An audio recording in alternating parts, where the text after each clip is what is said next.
आप सभी को मेरा श्री गौरी शंकर सीताराम राधेश्याम गौरी शंकर दरबार में मैं सुयश अग्रवाल आप सभी का स्वागत करता हूँ। सभी को प्रणाम नमस्कार और सभी को मेरा प्रेम भरे हृदय से वंदन।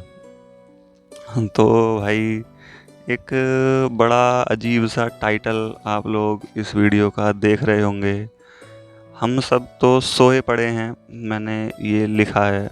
आप सोच रहे होंगे ये पता नहीं किस तरह की वीडियो होगी या इसमें क्या होगा, ये टाइटल से क्या मतलब है। तो भाई देखो, मेरे टाइटल ऐसे ही होते हैं, उल जलूल अजीब व गरीब, जो मन में आया उसी पे विचार करके अपना लिख दिया। तो मैं देखो पहले ही बता दूं, अपनी पहले भी वीडियो में मैं काफ़ी सारी बोल चुका हूँ, और चैनल के नाम से या कुछ आगे पीछे की वीडियोस देख करके आपको समझ में आ रहा होगा भाई, मेरी वीडियोस पे या चैनल पर वही लोग आया करें जिन्हें आध्यात्मिकता से जिनका कोई संबंध है, वरना इसके अलावा और कुछ नहीं होने वाला। आप मेरा मजाक उड़ाओगे और मैं आपसे कहूँगा कि भाई ऐसे मत करो, बस यही सब होने वाला है और कुछ नहीं होने वाला। क्योंकि जो आध्यात्मिक नहीं है, जिन्हें भगवान से कोई मतलब नहीं है, वो उनको ये बातें या ऐसी वीडियोस ज़्यादा समझ में आती नहीं है।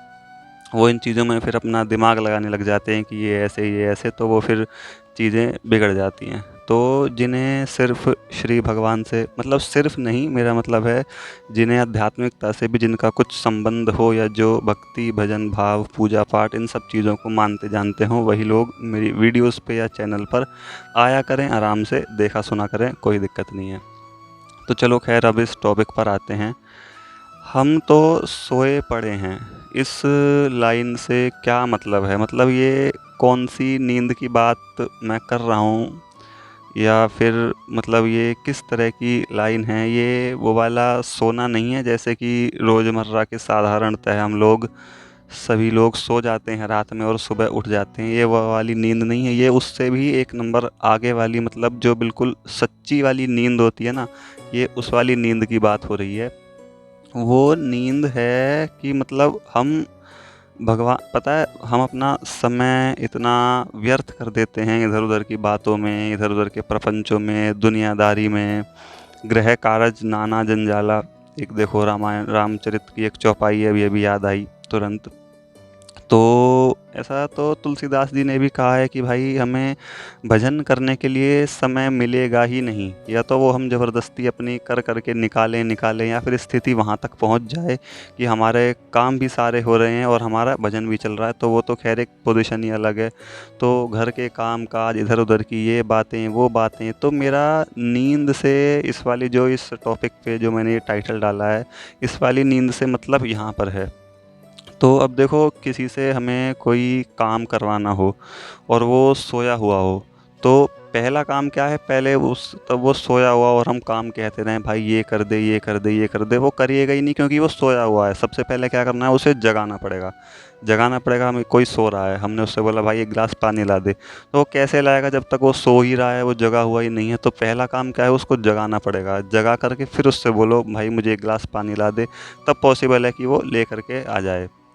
अब देखो, हमारा फॉर एग्ज़ाम्पल के तौर पे समझो, हमारी कुछ छोटी सी चीज़, या चलो छोटी क्या, कीमती कह लो, कीमती चीज़ कुछ खो जाती है, तो हम कितना लोग परेशान हो जाते हैं, इधर उधर ढूंढने लगते हैं, पूरा दिल दिमाग दिनचर्या पूरी ख़राब हो जाती है। और इसी चीज़ को अब ऐसे लो कि कोई सोया हुआ हो और उसकी कोई चीज़ उस समय खो जाए या मिसप्लेस हो जाए, कुछ भी हो जाए, तब क्या वो परेशान होगा? नहीं होगा, क्योंकि उसे होश ही नहीं है, उसे पता ही नहीं है, क्योंकि भाई वो सोया हुआ है। जब उसे मतलब इस चीज़ का होश में लाना है, उसे ये पता चलवाना है कि तेरी कोई चीज़ कीमती, बहुत ज़्यादा कीमती, जो दोबारा मिलने भी नहीं वाली, वो चीज़ खो रही है या खोई हुई है, तो वो बौखला जाएगा, उसकी नींद टूट ही जाएगी, और पता नहीं फिर उसे दोबारा आएगी भी कि नहीं आएगी। इतना ज़्यादा वो परेशान हो जाएगा। लेकिन पहला काम क्या है? उसको जगाना पड़ेगा, उसको जागना पड़ेगा, तब जा कर के यह पता चलेगा कि हाँ, मेरा कुछ खो रहा है, या मेरा कुछ ख़राब हो गया है, या मैं सही से, मेरी हिसाब किताब नहीं चल रहा है। तो ये उसी वाली नींद की बात है। अब इसको रियलिटी पर ले चलो। हमारा इतना कीमती समय जो भगवान ने हमको गिनती का ही दिया हुआ है, ऐसा तो है नहीं अपनी मर्ज़ी से अपनी आयु बढ़ा लें या घटा लें या कुछ कर लें। भाई जितनी नसीब में भगवान ने श्वास लिख दी, उतनी पूरी होंगी, और उतनी पूरी होने के बाद हमारा समय ख़त्म। उसमें भी हम पता नहीं हमारा इतना कीमती समय खो रहा है। और सच्चाई सफलता किस चीज़ में है इस समय की? भगवान के भजन में। हम उस चीज़ को खो रहे हैं, हम करते ही नहीं हैं, हमारे समझ में ही नहीं आता। इसका मतलब क्या है? हम नींद में हैं, हम सोए पड़े हैं, हमें ये होश ही नहीं है कि भाई इस समय को बचा करके जितना जितना भी बचा है हम ना भगवान में लगा दें। तो पहला काम क्या है? किसी से कहो ना तू भगवान की भक्ति कर ले, या किसी से क्या खुद के ऊपर ही मान लो। हम कहें भाई मन तू चल भगवान की भक्ति कर ले, वो ऐसे करेगा ही नहीं, क्योंकि वो अभी होश में नहीं है, उसे इस चीज़ का ही नहीं पता। अभी वो सोया हुआ है मस्त एकदम आराम से, कोई जानकारी नहीं है हिसाब किताब। सबसे पहले तो इसीलिए ये चेतना, ये बुद्धि में थोड़ा सा विवेक, ये हृदय में थोड़ी सी एक ग्लानि टाइप जो होती है ना, वो आनी चाहिए हमारे अंदर। या तो कोई हमारे जीवन में संत आ जाए, या सदगुरु भगवान जिन्हें कहते हैं वो हों, तो वो आकर के जीव को जगाते हैं, भाई जाग, ये इस दुनिया में तू कब से सोया पड़ा है पता नहीं, और कब से सोए चले जा रहा है, सोए चले जा रहा है। ये रोज़ का सोना, सुबह उठना, ये वाली बात नहीं। और ये तो रोज़मर्रा के काम है, ये तो छोटी नींद है। हम तो इससे भी ज़्यादा जगे हुए भी हम बड़ी नींद में सोए हुए हैं। और ये नींद हमारी पता नहीं कब से चली आ रही है, और अभी भी हम यदि नहीं जागे, और पता नहीं कब तक ये आगे चलती चली जाएगी, और हमें ऐसा ही सुलाता हुआ मारती चली जाएगी। हमारे जीवन जन्म, हमारी योनियाँ ऐसे ही बदलती चली जाएंगी, कुछ नहीं होने वाला।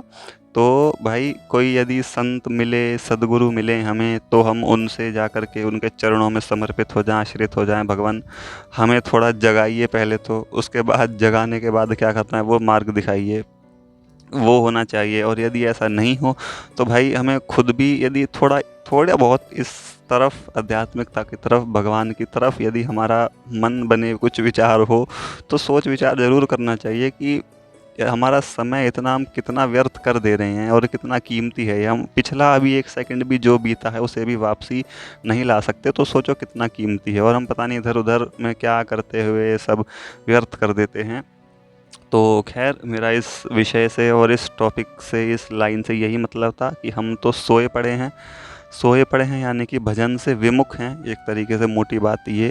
और जो भाई देखो भगवान की भक्ति से विमुख है, भजन से विमुख है, वो सोया ही हुआ है। चाहे वो कितना ही जग के कुछ भी तरक्की या कर रहा हो, या कुछ भी कर रहा हो, कितने ही अच्छे काम कर रहा हो, भाई वो सोया ही हुआ है। जागेंगे हम कब? जब भगवान के भजन में तल्लीन हो जाएंगे, उनके सम्मुख हो जाएंगे। तल्लीन भी क्या, खैर छोड़ो, चलो आज के ज़माने में भजन में तल्लीन होना भी बहुत बड़ी बात है। मतलब उनकी तरफ चलने लगेंगे, बढ़ने लगेंगे, थोड़ा तो हमारी प्रवृत्ति भजन की तरफ बनेगी। इसे हम कहेंगे कि हमारा मन जाग गया है और हम जागे हुए हैं। तो मेरा इस विषय से यही मतलब था। शायद मैं अपने इस टॉपिक को समझा पाया हूँ, नहीं समझा पाया हूँ तो यार बता देना ज़रूर, मैं और कोशिश करूँगा कि अच्छे से चीज़ें बता पाऊँ। चलिए फिर मिलते हैं अगले ऐसी किसी विषय के साथ। सभी को श्री गौरी शंकर सीताराम, राधे श्याम।